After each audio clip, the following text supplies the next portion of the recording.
Bonjour à vous et merci de nouveau d'être en notre compagnie sur cette chaîne YouTube où vous retrouvez notre émission régulièrement en roue libre. Vous le savez, je ne suis pas toute seule.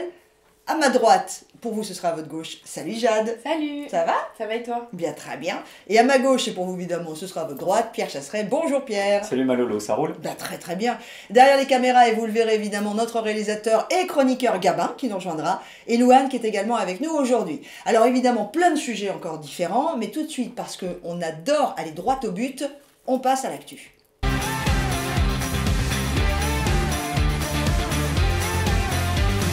Jade, BYD qui annonce quelque chose de très fort. Exactement, donc BYD, le leader mondial du véhicule électrique, a promis de recharger les véhicules d'une manière un peu comme le plein d'essence, pour 400 km. Tu penses que ça ferait combien de temps? Ah, c'est-à-dire que si je vais brancher ma voiture sur une borne de recharge... Pour l'instant, c'est long, c'est-à-dire que pour avoir... T'as 20 minutes quoi. Ouais, en charge rapide, sur une voiture un peu moderne, c'est 20 minutes pour atteindre 80%. Ouais, si tu tombes sur la bonne charge rapide, oui, le truc, oui. ouais, mais mais t'as ça pas peut... d'attente avant d'y aller. Ouais. Oui, mais là, ce que dit Jade, c'est promet la même chose qu'un plein d'essence. Moi, quand je fais mon plein d'essence, descendre de la voiture, mettre ma carte, mettre tout ça dedans, j'en ai pour 10 minutes max. Oui, oui, gros... Ah, ouais. Max. Ouais, 5 Oui, minutes. encore c'est là. Bah, 5 minutes. Bah, sauf si tu fais un peu la queue, quoi. Ouais. Ah oui, bah là, c'est 5 clair. minutes. 5 minutes, c'est ça. Non, BYD promet une charge rapide en 5 minutes. En 5 minutes, c'est incroyable. Ouais, et là, on lève un peu les réticences sur le véhicule électrique quand même. Si on commence Oh à la avoir vache. une recharge qui se fait en 5 minutes, il chronométrait, hein. Regardez le temps que vous mettez à faire le plein, c'est un peu ça, le temps qu'on descend de la bagnole, ça c'est 5 minutes. Donc si c'est vraiment le cas, je pense que encore une fois, ils vont prendre l'ascendant. Tiens, tu sais ce que ça veut dire BYD? Moi, je pense à un bird, un oiseau. Build your dreams. Ah. C'est construis tes rêves. Ouais, c'est beau. C'est marrant pour une marque, hein, quand même. Ouais, c'est joli. Mais alors moi j'ai très peur, parce que pendant ce temps-là, nous, nos constructeurs européens et donc marques françaises, nous, le plein, c'est pas en 5 minutes. On va se faire, mais atomiser par le marché asiatique sur les véhicules électriques. Mais là, il n'explique pas ce qui va se passer. Est-ce que c'est auprès des voitures, tout ce qui va être technologie intérieure qui permettra une charge rapide, ou est-ce qu'ils vont mettre en place des bornes? Et combien il y en aura en France encore? Enfin voilà, pour l'instant, on n'a pas d'autres infos, ils gardent un peu le mystère. Ouais, je C'est pense ça. aussi que c'est la techno de la batterie. BYD est très très avancé sur la technologie batterie. Bon, Jade, on reste avec toi parce que puisqu'on parlait de BYD en voiture électrique, on va parler d'une autre voiture électrique, mais en ce moment, c'est pas top. En Allemagne, c'est Tesla. Exactement, donc 94% des Allemands ne veulent plus acheter de Tesla selon une enquête de T-Online. Donc ces ventes, elles ont déjà reculé de 41% en 2024 par rapport à 2023. Donc ça commence à faire, et en Allemagne, la chute atteint même 70%. Ouais, c'est l'effet Trump. Hein. Exactement. Trump et Elon Musk. Je pense que ça va... Ouais, mais en fait, le fait qu'Elon Musk ait suivi Trump, dans les tensions internationales qu'il y a actuellement, ça jette le discrédit sur les marques d'Elon Musk. Maintenant, moi, je pense que ça va s'estomper. Oui, c'est qu'au bout d'un moment, quand même, Tesla fait quand même, pour ce qui est des véhicules électriques, des bonnes voitures électriques. En revanche, à mon sens, hein, ils vont se faire, pareil, atomiser par le marché asiatique. Parce qu'en fait, tu n'es pas concurrentiel. La moitié du coût d'un véhicule électrique, c'est sa batterie. Les batteries sont toutes produites en Asie. Quand même pas besoin d'avoir fait Saint-Cyr pour comprendre qu'à un moment donné, la main-d'œuvre est moins chère en Asie, la batterie est asiatique, ben on est cuit. Enfin, il n'y a aucune chance pour qu'on ait un véhicule européen, sauf à ajouter des frais de douane, des taxes, etc.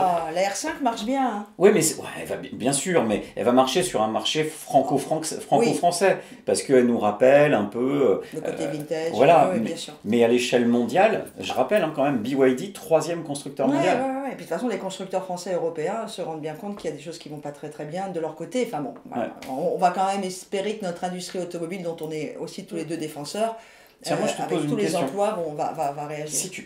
Allez, admettons, je t'offre un véhicule électrique, tu veux lequel? Ah, moi je reste française. Tu sais pourquoi? Parce que oui, j'ai ce côté un peu patriotique, on est d'accord.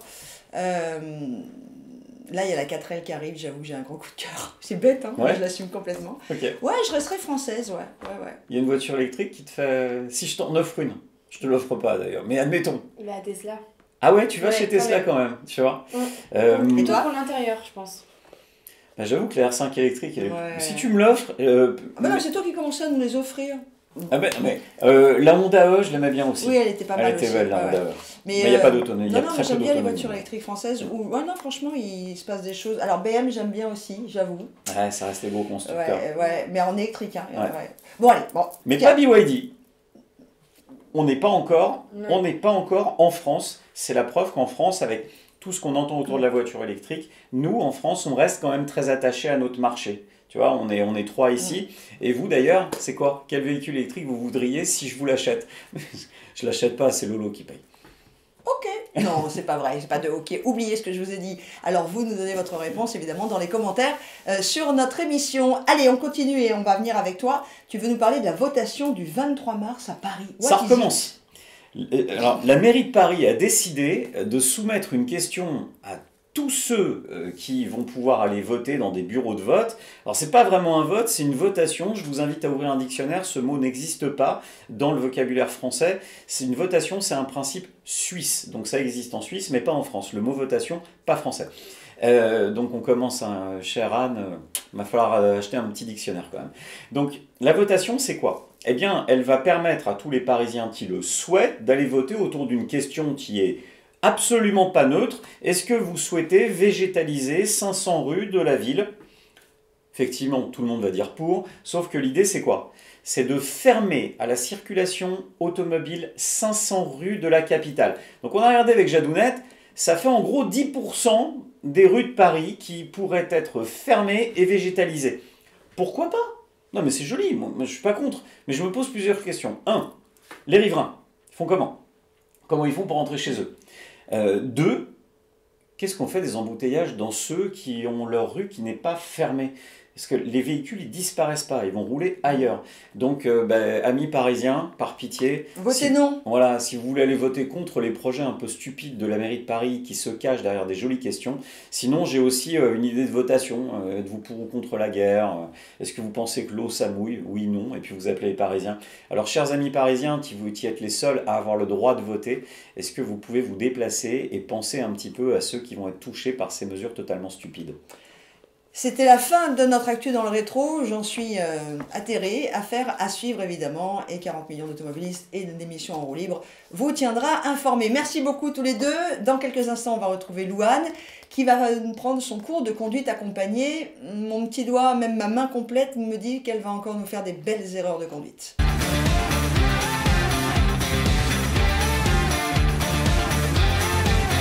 Je suis ravie de la retrouver parce que notre Louane, elle nous a un petit peu manqué sur les dernières émissions. Bonjour Louane. Bonjour Laurence. Comment ça va? Ça va très bien. Bon, Louane, elle n'était pas là parce qu'elle avait des petites choses à faire médicales, mais rien de grave, tout s'est bien passé. Tout va très bien. Bon, c'est cool. C'est pas vrai, à mon avis, elle a eu 2-3 accidents. Tout ça.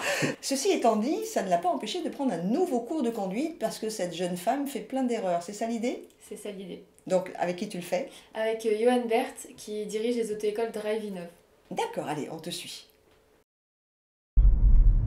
Johan, la dernière fois j'ai trouvé une idée, je suis sûre que tu as jamais pensé à ça. Ah bah si c'est toutes tes idées pareilles, ouais, c'est sûr. Mais non, tu vas adorer. Regarde, Oui. comment je fais pour gagner de l'essence. T'as vu? Attends, je vais te la refaire. Regarde, t'es prêt? Hop. Oui. Qu'est-ce que tu fais là? Bah, si tu mets pas de vitesse, tu consommes pas. Louane, t'es au point mort. Bah ouais. Mais comme ça je consomme pas, enfin beaucoup en tout cas, et je fais des économies. Tu vois, je suis sûre que tu y avais pas pensé. Alors, c'est pas que j'y ai pas pensé, c'est que c'est une idée débile. Si tu te mets au point mort, tu vas plus utiliser tes freins, on est d'accord? Ouais. Donc tu vas plus utiliser de freins, donc tu uses tes freins. Bon, tu pollues plus, mais on n'est plus à ça près. Par contre, il y a surtout un truc, c'est que tu vas faire chauffer tes plaquettes, et donc elles seront pas utilisables en cas d'urgence. Bon, ça c'est une chose. Par contre, il y a surtout un truc au niveau des moteurs, c'est que quand tu te mets au point mort et que la voiture bouge, le moteur va injecter du carburant parce qu'il se dit qu'il y a un problème vu que la voiture bouge et t'es au point mort et ça devrait pas bouger. Donc en fait, bah non, ça marche pas, ton truc. Je pensais vraiment avoir trouvé l'astuce. Hein. Alors, j'ai une astuce pour toi, conduis normalement. Tu verras, ça va bien se passer. Et pour économiser du carburant, bah, conduis, tu sais, garde une vitesse constante, fais pas des gros coups, des gros à-coups, voilà, conduis de manière élégante. Ouais, comme d'habitude quoi. Tu veux vraiment que je te réponde? Ouais, non, ça va aller. Ouais, bon, d'accord.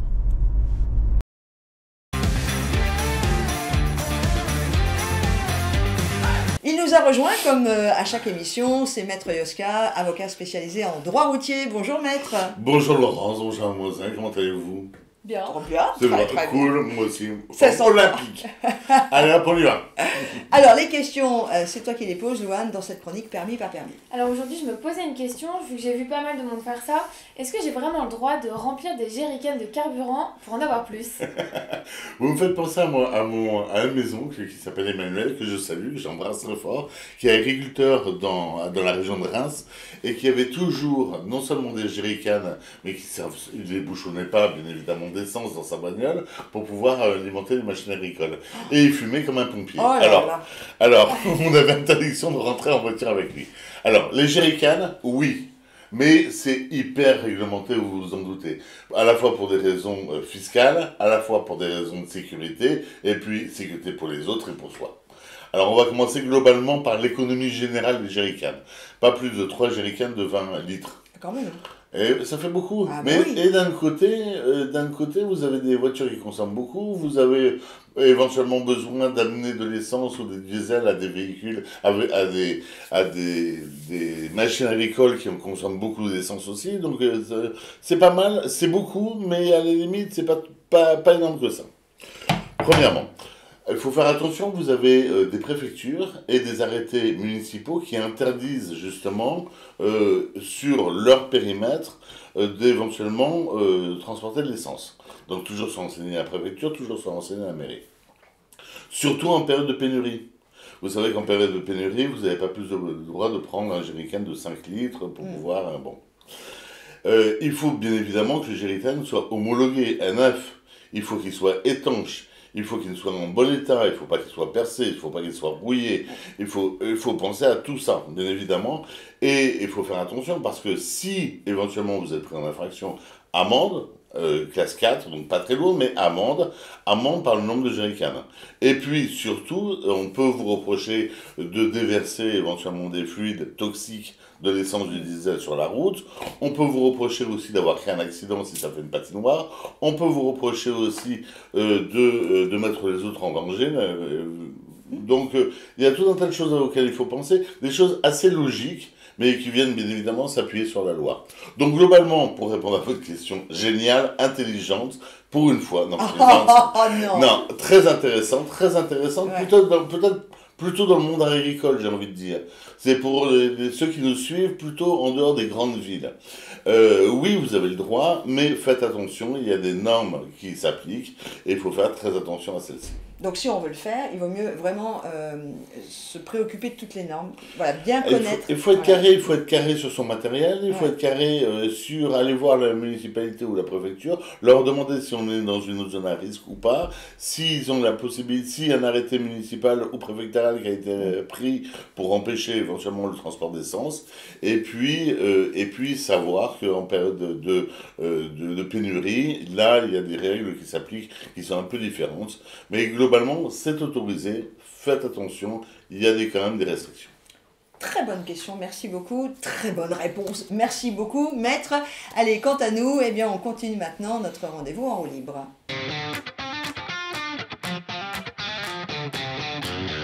Merci de nouveau à Maître Yoska pour ces bonnes précisions. Et tout de suite, on va retrouver Gabin avec un autre rendez-vous. C'est quoi ce truc? Salut Gabin. Salut Laurent, salut Louane. Alors là, tu nous emmènes à la découverte d'un nouveau panneau de signalisation. Et ouais, on va parler d'un panneau qu'on n'a pas l'habitude de voir, quoique si on habite en campagne, on peut.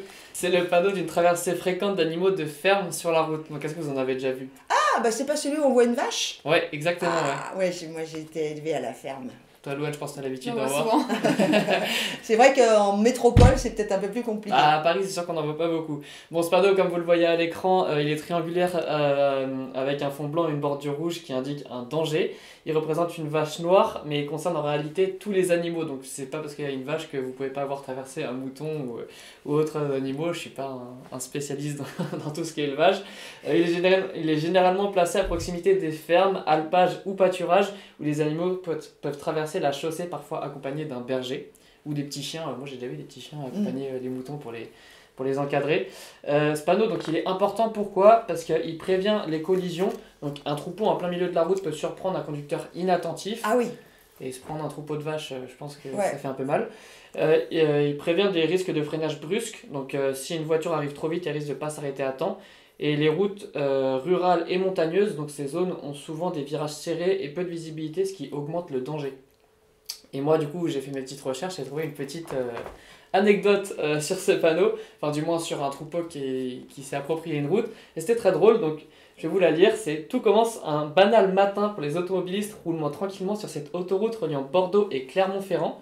Soudain, la circulation s'arrête net, pas d'accident en vue, pas de travaux. Donc qu'est-ce qui s'est passé? Juste des dizaines de vaches paisiblement installées sur les voies. Donc comment elles sont arrivées là? En fait, c'est un éleveur du coin qui avait oublié de bien fermer une clôture et les vaches en quête de liberté, ou peut-être d'un raccourci vers un meilleur pâturage, ont trouvé leur chemin jusqu'à l'autoroute. Donc des vaches sur une autoroute, c'est pas commode. Et une fois sur le bitume, elles ont décidé de prendre leur temps, ignorant totalement les klaxons et les gyrophares des gendarmes. Pardon. Donc les automobilistes, d'abord agacés, ont fini par sortir de leur voiture, filmant la scène insolite et partageant des vidéos sur les réseaux sociaux, donc vous pouvez le retrouver chez vous. Et certains ont même plaisanté sur une manifestation bovine contre la hausse du prix du foin. Il aura fallu plus de 2 heures, une équipe d'agents autoroutiers et un éleveur bien embarrassé pour amener tout le monde à la ferme. Et heureusement, aucune vache ni aucun automobiliste n'a été blessé. Et l'anecdote est restée dans les annales, donc comme l'un des bouchons les plus insolites de l'A89. Excellent, excellent, très très bonne histoire, j'aime beaucoup. Bon ben voilà, donc maintenant vous ne regarderez plus ces panneaux qui annoncent qu'il y a des animaux qui peuvent, de la ferme, traverser la route de la même façon. Moi je pense que je vais à chaque fois en voir les vaches sur l'autoroute. Sur l'autoroute. Merci beaucoup Gabin. Restez avec nous. Parce que si vous n'êtes pas encore habitué aux petits coups de gueule ou même aux gros coups de gueule de Pierre Chasseret, il va y en avoir un là, et je peux vous dire qu'il va faire son trou, n'est-ce pas Pierre? Ouais, c'est le cas de le dire, hein. Vraiment des trous, parce que là j'en peux plus Laurence.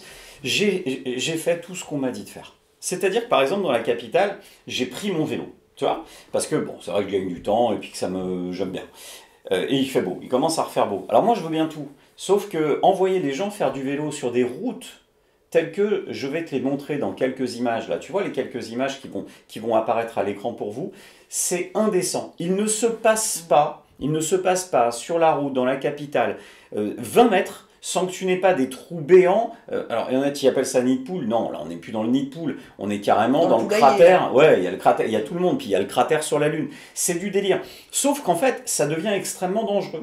Parce qu'en fait, tu as beaucoup de cyclistes qui peuvent tomber sur les voies, et s'ils tombent sur les voies, malheureusement, il y a un automobiliste qui arrivera, et on va déplorer des décès. Alors, ce que je n'arrive pas à comprendre, qu'on ait une communauté de cyclistes dans les grandes villes qui soit favorable aux politiques mises en place pour le vélo, alors qu'en toute objectivité, les routes sont absolument dégueulasses. Je n'ai jamais vu ça. On a des trous qui peuvent être, je te mens pas, hein, qui peuvent être profonds comme ça. J'en ai dans ma ville. Sur des largeurs comme ça. Pourquoi? Alors maintenant, on va essayer de comprendre pourquoi. Parce qu'en fait, il n'y a plus aucun investissement dans les villes sur l'entretien routier. Sauf pour créer des voies cyclables. Oui, mais alors faire une voie qui n'est pas entretenue derrière, ça ne fonctionne pas. Parce qu'en fait, qu'est-ce qui se passe? Sur la route, vous avez d'abord un fissurage. Et à ce moment-là, au moment du fissurage, c'est là qu'il faut agir. Si on attend qu'il y ait un nid de poule, c'est trop tard. Parce qu'en fait, dans le fissurage, l'eau pendant l'hiver, elle va entrer dedans. Ensuite, ça va faire l'effet un peu du glaçon, pour ceux qui boivent du pastis. C'est-à-dire que... Pas au volant de vélo. Hein, l'eau va gonfler, forcément, pendant le gel de la période hivernale. Elle va éclater la route. Et donc, là derrière, on a l'apparition du nid de poule. Et le nid de poule, c'est trop tard. Ça veut dire qu'après, il faut refaire. Et comme les villes, souvent les villes écolos, ne veulent pas mettre d'argent sur la route parce qu'ils financent des tas de conneries qui servent à rien, et bien au final, on se retrouve avec des nids de poules qui sont énormes, qui ne sont pas entretenus. Je sais pas, j'ai l'impression que l'idée de la mairie de Paris, c'est d'attendre que la route soit complètement flinguée pour qu'on retrouve les pavés. Mais c'est pas qu'à Paris. Je sais, c'est dans toutes les grandes villes. Même les petites, il n'y a plus de budget. Tu parlais des problématiques écologiques, mais il y a aussi des villes. Voilà, les villes n'ont plus de budget pour refaire leur route. Alors, j'ai regardé, il faut entre 12 et 18 milliards. Voilà la facture. Pour l'ensemble de la France. Ouais, pour refaire. Attention, hein, je ne dis pas que ça va être flambant neuf, mais il faut une enveloppe supplémentaire d'entre 12 et 18 milliards d'euros. Alors, je me dis, il y a 45 milliards d'euros de taxes sur les carburants. Ça me paraîtrait pas idiot qu'on prenne l'argent de la route pour le mettre sur la route. Première proposition. Et il y a un truc, moi, qui me rend dingue. On a eu des parents, des grands-parents, des arrière-grands-parents qui ont payé pour créer Ils ont trouvé le budget pour créer la route, ce qui est plus cher. Et nous, on voudrait nous faire avaler qu'il n'y a pas le budget pour entretenir. Alors je vais vous poser une question, bête, il est où le pognon? Voilà. Il est passé où le pognon? Où est passé l'argent des automobilistes? Où est passé l'argent de nos impôts? Comment nos prédécesseurs ont fait pour créer alors qu'on n'est pas en capacité d'entretenir? Parce que pour l'instant, envoyer les Français faire du vélo dans des routes telles qu'elles sont aujourd'hui, ça s'appelle envoyer la France au casse-pipe, tout simplement. Ouais. Et puis voilà, il y a effectivement la problématique, tu le disais, des trous pour les vélos, certes, et pour les voitures aussi, quelqu'un qui se prend, qui peut réagir brutalement, enfin voilà. Quoi qu'il en soit, réparons nos routes, et c'était le coup de gueule de Pierre Chasseret pour 40 millions d'automobilistes. Vous en pensez quoi? Est-ce que dans votre commune, vous-même, vous avez ces problématiques en tant que cycliste, hein, bien sûr, et pourquoi pas en tant que piéton et automobiliste aussi, automobiliste, hein. Et ben vous nous écrivez également sur les commentaires de notre émission. Allez, on continue, parce que après Pierre, avec son sale gonfle, on va retrouver Jade et on te garde, et ce sera le débat du vrai du faux.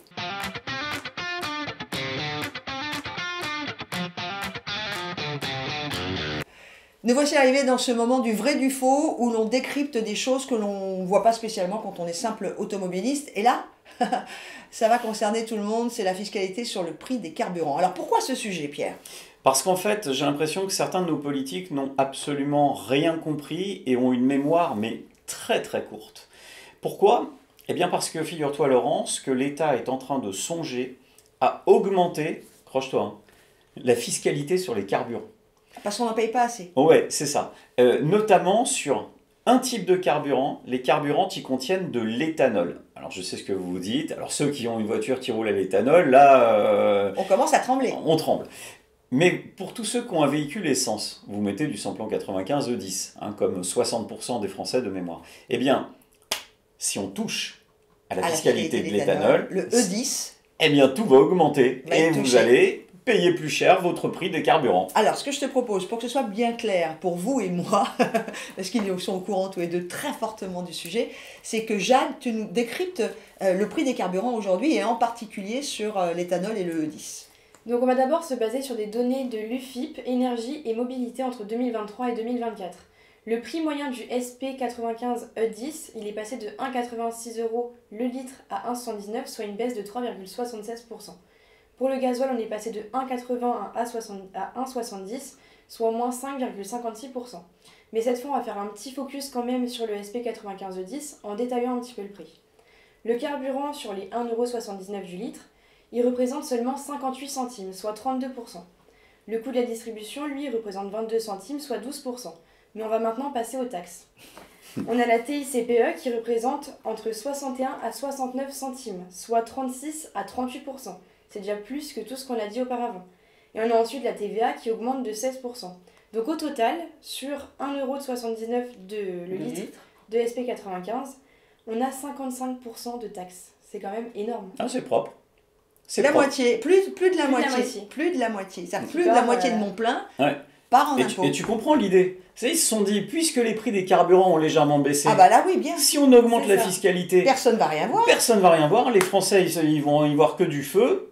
On y va. Sauf qu'un jour, le prix du baril va augmenter. Mais ils attendent quoi? Qu'on soit à 3 € le litre ou quoi?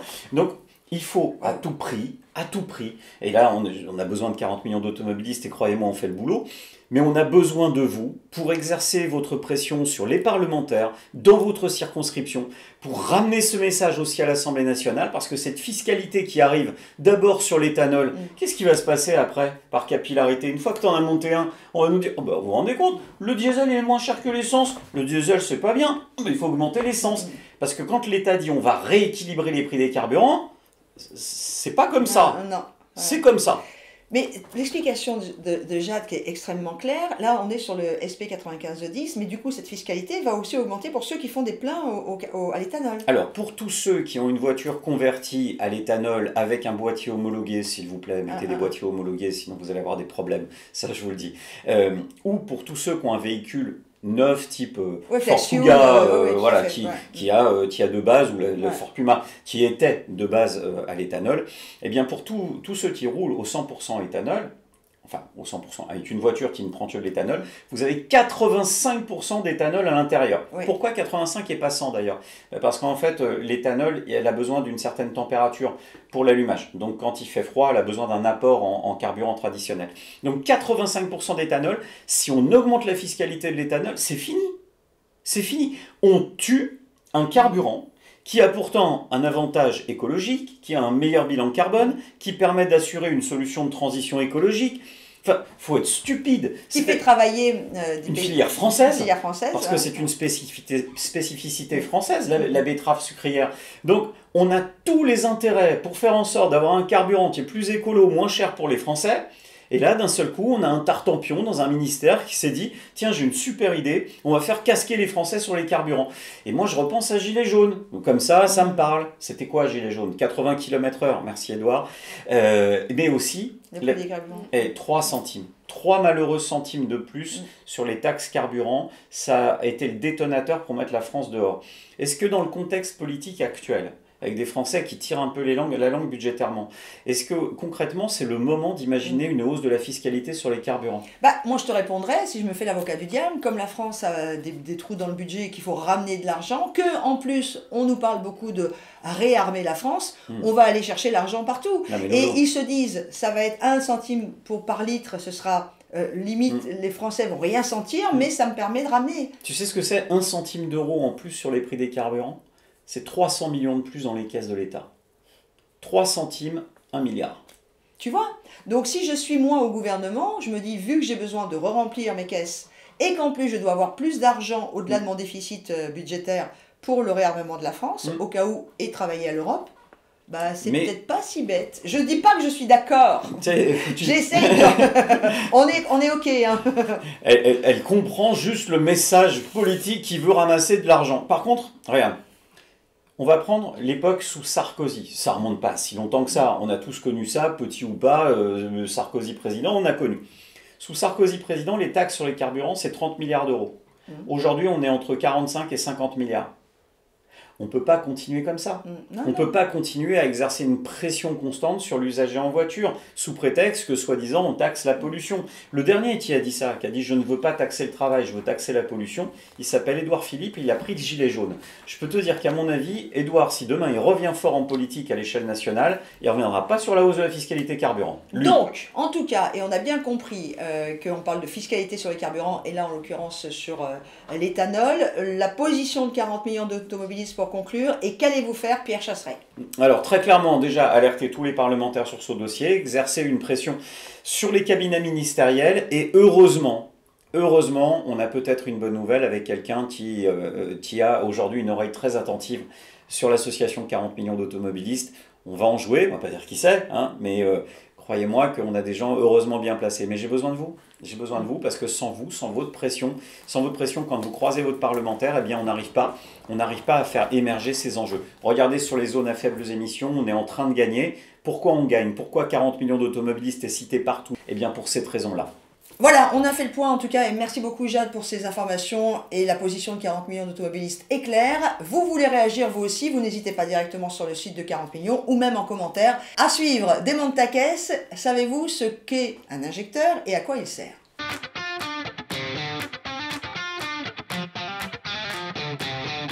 Je vous l'avais annoncé, c'est notre mécanicienne du jour, on va pouvoir même l'appeler la garagiste, c'est Louane, avec sa chronique Démonte ta caisse. De quel organes, outils, de quoi tu nous parles aujourd'hui? Alors aujourd'hui, je vous parle des injecteurs. Normalement, de nom, on connaît tous, mais est-ce qu'on sait vraiment à quoi ça sert? Je vous pose la question. Alors le rôle de l'injecteur, donc ça va être de pulvériser le carburant en très fines gouttes à la fin du cycle de compression. J'imagine que si je dis juste ça, je ne parle pas trop. Si, moi ça va, je suis à peu près, mais je comprends. Alors, surtout dans ta Twingo. Oui. Je vais vous expliquer plus simplement. Le carburant est pris dans le réservoir par la pompe d'alimentation. Cette pompe l'envoie à la pompe à injection qui va créer une pression très précise pour fournir la quantité exacte de carburant aux injecteurs. Et c'est donc là qu'il rentre en jeu et que les injecteurs vont pulvériser les petites gouttes pour permettre la bonne incorporation avec l'air.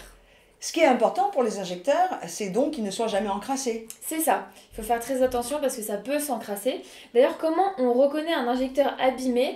Quand il est très abîmé, on a des fumées noires. Ah, on n'a pas des sons aussi? Alors, des sons, pas beaucoup, mais alors pour être honnête avec vous, je l'ai vécu il y a pas longtemps avec mon chéri sur notre voiture et le moteur nous s'est mis en sécurité, il y a un ralenti qui tremble énormément et on n'avait plus d'accélération, ça a bloqué à 2000 tours.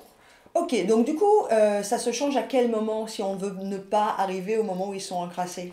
Je vous conseille surtout d'aller chez votre garagiste puisque lui fait votre entretien et donc va regarder les injecteurs et bien sûr l'entretien c'est régulier, on le fait pas une fois tous les 10 ans. J'ai l'impression, de mémoire, qu'un injecteur, c'est pas donné.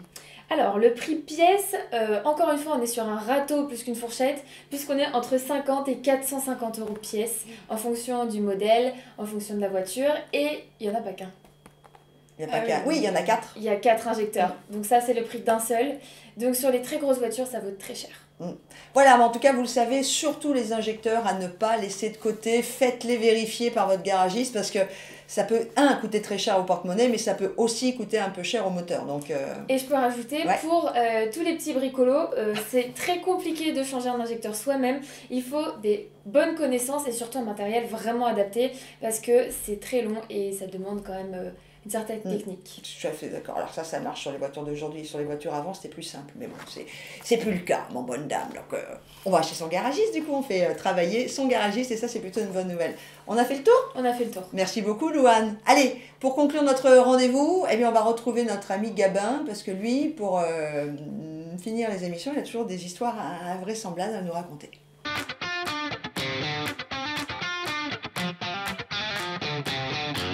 Et pour finir, auriez-vous envie d'une histoire un peu particulière? Fantôme? Dis donc, Gabin, c'est quoi cette histoire? Ouais, fantôme, parce que voiture fantôme, à part d'une petite histoire, bon, elle est vraiment marrante et l'histoire, vraiment, je la trouve folle. C'est une voiture qui a disparu pendant 30 ans, mais qui est revenue après. C'est-à-dire que, en fait, bon, je vais remettre dans le contexte, il existe des voitures mythiques, donc celles qui font rêver les collectionneurs et passionnés automobiles, mais aussi celles qui disparaissent et avalées par le temps pour mieux réapparaître des décennies plus tard, comme la Ferrari 375 Plus de 1954, donc c'est une voiture de course légendaire qui est mystérieusement disparue pendant 30 ans avant de refaire surface dans une affaire judiciaire rocambolesque. Donc tout commence en 1954. Donc Ferrari construit la 375 Plus pour dominer les courses d'endurance avec son moteur V12. D'ailleurs, ils ont fait le bon pari parce qu'elle gagne les 24 heures du Mans et elle devient un symbole du génie italien. Mais après sa carrière en compétition, elle est vendue à un collectionneur américain. Et c'est là que l'histoire bascule. Parce qu'en fait, c'est dans les années 80 que la Ferrari disparaît complètement. Donc plus de traces. Certains disent qu'elle a été volée, d'autres qu'elle a été cachée dans un garage privé. Mais pendant des décennies, elle devient un mystère, une rumeur que les collectionneurs évoquent avec une nostalgie, un trésor perdu de l'automobile. Et en fait, en 2012, coup de théâtre dans l'histoire, une vieille carcasse rouge, on ne sait pas trop ce que c'est, qui réapparaît en Belgique. Et c'est bien la Ferrari 375 Plus, disparue, donc depuis 30 ans, retrouvée dans un état pitoyable, mais bien réel. Et donc s'ensuit une bataille judiciaire féroce entre plusieurs propriétaires qui revendiquent un bijou. Et après des années de procès, la voiture est finalement restaurée et vendue aux enchères en 2014 pour 18,3 millions d'euros. C'est vraiment énorme. Et aujourd'hui, cette Ferrari, elle roule à nouveau. Et après avoir traversé les âges comme un fantôme, son histoire rappelle que certaines voitures ne disparaissent jamais vraiment. Elles attendent simplement le bon moment pour revenir sur le devant de la scène. Oh, c'est beau, puis c'est bien écrit, j'adore. Non, mais ça met des frissons, cette histoire de Ferrari. Comme quoi, vous voyez, gardez vos vieilles carcasses. Hein. Mais souvent, on a des histoires comme ça où on retrouve des vieilles voitures dans un état pas possible, dans des granges. Et voilà, ça fait des belles histoires, ça nous ramène à notre patrimoine. Ben, merci beaucoup. Alors, nous, on va s'arrêter là. On ne va pas disparaître pendant 30 ans, ne comptez pas là-dessus. Et on vous donne rendez-vous la semaine prochaine pour un nouveau numéro de En roue libre. Merci à Louane, à Pierre, à Jade, à Gabin. Salut les jeunes. Salut. On se retrouve dans une semaine. Comme d'habitude. Et en attendant, réagissez, donnez vos commentaires et l'émission est regardable en replay quand vous en avez envie.